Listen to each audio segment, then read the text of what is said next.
I'm Wyatt Evans. I'm the executive chef of WA Frosting Company in St. Paul on Cathedral Hill.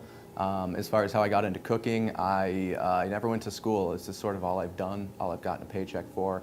I started as a dishwasher and, was a better dishwasher than the next guy, and so I got to become a cook, and I cooked for a long time, and you work for people who kind of move you up, and so I was a sous chef for a couple good chefs, and then you have the opportunity to become an executive chef, and you just kind of move up like that. So some people take different routes, but that's kind of how I came into doing it. And for a while, it wasn't so much that I knew I wanted to do it as a career. I kind of thought about music and thought about a couple other things, but the longer I did it, then I eventually had a family. It sort of became something where it was a means of expressing myself, but at the same time a consistent means of getting a paycheck and paying bills and having a mortgage and car payments and making sure all that's taken care of. So it kind of worked out like that for me. Usually we change the menu about 6 times a year. We'll do it once every season and a couple times within there. I usually start by seeing what's seasonal, what sort of inspires you from that standpoint, what vegetables are coming around, things you're going to find at the farmer's market, and that kind of inspires the sort of base of how you're going to plan a menu out from there. Sometimes it's an idea that you have and you jot down and you don't revisit it for a couple of years, and then you're at that point where you think it might work out a certain way. And so really how I come up with dishes, or how we come up with dishes at the restaurant, it's not, sometimes it's really organic and you run it as a feature, or you put it on the tasting menu and you get guest reactions and you play around with colors or presentation and things like that. Other times there's this great, pheasant is coming around in season, so you want to work with that protein and you figure out what things are going to taste good with it, what's going to complement that, what's going to make that the center of the plate and the star of the dish. And then from there, you try and make things colorful and you try and build height and you try and figure out how things are going to eat, not just how they look, but when somebody sits down with a plate of food in front of them, like how they're actually going to navigate that plate, if it's going to make sense. You can make something really pretty, if you can't cut through it with a fork, are people going to enjoy that experience of actually eating that food, not just how it looks? Because at the end of the day, that's why people come to a restaurant, is because they're hungry and they want to eat food. So, you try and make it aesthetically pleasing, but at the same time, it has to be, you have to sit down with it as a chef. You have to sit down with it in front of you and navigate the dish and say, do we need to serve this with a steak knife? Does this need to be softer? Those types of things. It's something that it's better to hash out than to have somebody say, look, this didn't work for me and here's why, because then you already have a guest and they're dissatisfied with it. So it's better to sort of hash it out with, the other chefs, the other cooks, and figure out what works. Usually the dishes kind of come from my head, or what I want to see on the menu. I have a pastry chef, I have 2 sous chefs, and I have a team of line cooks. Generally speaking, we'll start to conceptualize a dish first. We'll start to talk about the idea of it. It's winter time. We want to work with pears in a dessert. So what are we going to do to those pears? Do you roast the whole pear? Do you make a puree? Do you poach the pear? Do you turn it into an ice cream? Those are all the things that you want to kind of figure out. And so sometimes my pastry chef will say, I've got an idea for you.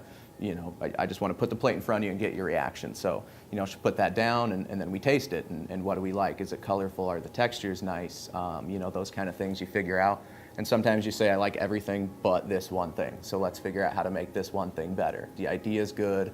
It just, too much disconnect between the other ingredients, or on and on.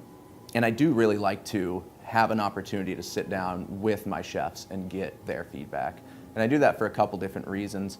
When you have an idea for a dish, you're making a recipe, you're tasting it, you want it to taste like what it tastes like in your head, but the more you taste things, you kind of get this tunnel vision with your palate. And so you can make the dish how you think it's going to be good. You can set it down in front of other people whose palates and opinions you trust and say, let's pick this thing apart. Like, what do we hate about this dish? And that's usually how it starts for us. We have the idea is good, we can source all the product, we're happy with that, we think our guests are going to like it, so let's be that crabby guest, let's hate it, let's pick it apart. If you're sitting down in a bad mood and you paid a lot of money for this, what will you be upset about? And so then we identify that. The dish needs more acid, I think this sauce needs to be thicker, it needs to be thinner, this vegetable doesn't work, those types of things. So that interaction, that feedback, and that conversation is really valuable to me, because it's okay to get other people's opinions on things. It's in my opinion, it's preferable, because you get multiple viewpoints of the same dish. Because everybody who comes into your restaurant is not going to be a foodie. Everyone that comes into your restaurant is not going to be me. You know, they're our guests, and they're the people who we want to satisfy first and foremost. So that process has been pretty successful. It's contingent upon the time that it takes to conceptualize something, to make it, to put it up, and then have everybody actually have 10, 20 minutes to just sit down with it and talk about what they like, what they don't like. If we like it. One thing that we generally try to do is we'll run it as a feature, say for the weekend. So we'll have about like 20 different orders of it, and we'll get that in. We'll put one up for the staff, and then we have, our service staff will give their feedback on the dish too. So they're giving the feedback not just from the cooks or the chef's point of view, but they're giving the feedback from the servers and the guest's point of view. Here's what I like about it, here's what I don't like about it. Then we run it, and then we get guest feedback on that. And so sometimes it's like, all right, let's do it. Let's put it on the menu when we change the menu. So that's kind of how that comes about, and idea-wise, it's just what do you want to do? We had an opportunity to get a great quality cod in, and it's from some people that I work with out of New York who run sort of a dock-to-table operation where they have X amount of things available. They email the chefs. The chefs say, I want this, and it's actually at your door the next day. So it's as fresh as it can possibly be. And when wintertime rolls around, things get cold. Cod's a great fish to work with. And so there you go. You're working with cod. What are you going to do with it? So we had this idea to do sort of like a play on clam chowder. But, you can't work in corn and peppers because we don't want to use those things in January. So we thought of doing a root vegetable clam chowder. So then there's this idea of you have cod and you have clam chowder. How are you going to serve it? Are you going to cook the piece of fish and have it in this soup and call that an entree? Or, what are you going to do with the components? So what we ended up deciding to do is take the potato component of the clam chowder and pull it out and make a hash cake. So you shred up the potatoes, you fry it till it's crispy, so it adds another texture to the dish.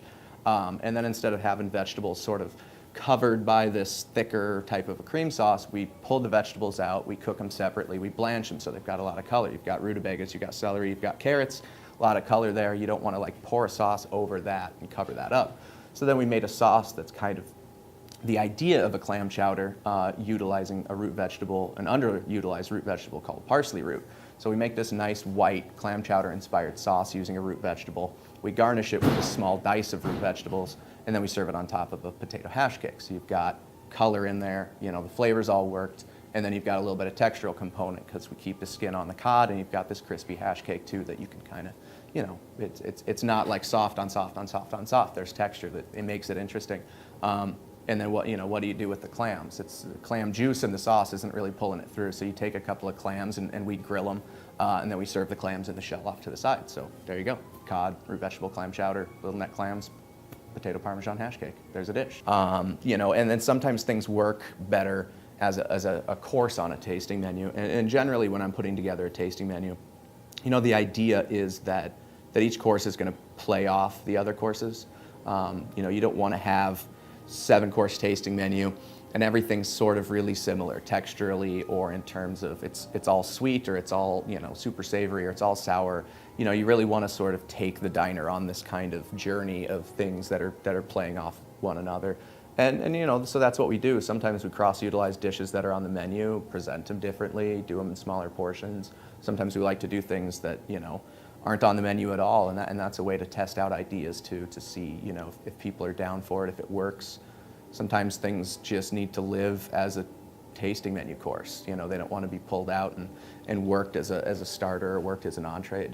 It kind of works in the context of a tasting menu, and so you let it kind of be inside the tasting menu. Especially if it's something where there's not enough time to put it on the menu, or it's a product that comes around that is only available for a short amount of time, or sometimes a cheese will become available to us. We do a lot of cheese here, and the tasting menu always contains a cheese course. So sometimes there will be a cheese available. It may only be available for a month. I can't put it on my menu because the menu is going to be printed over the course of a few months, and then you just end up backtracking, or you have to verbalize, oh, I'm sorry, we're out of that cheese. And so we prefer not to have that interaction with our guests.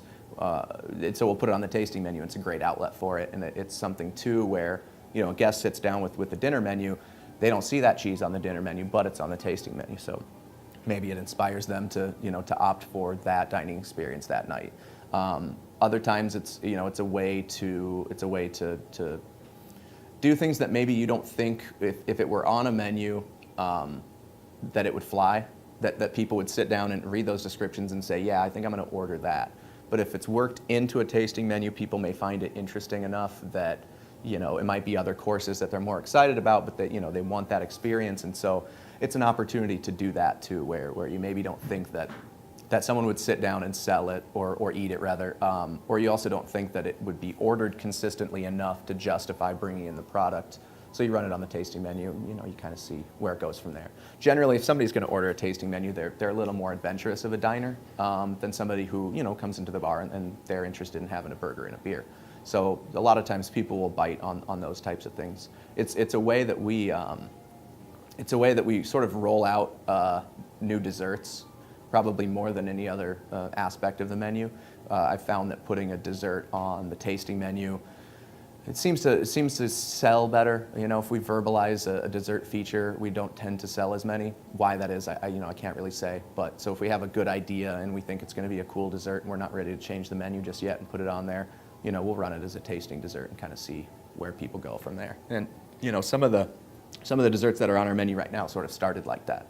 It's like we wanted to do a play on a Kit Kat bar, like your classic sort of early junk food memories and chocolate memories. And so that's originally a dessert that's been on the menu for 2-3 years and is probably our most ordered dessert. That's how it started. It started as a tasting menu idea, and you play around with it, and it wasn't easy enough to cut with a fork, and so you work more cream into it, you make it softer, and you play around with these different variables until you kind of have it right to roll it out on the menu.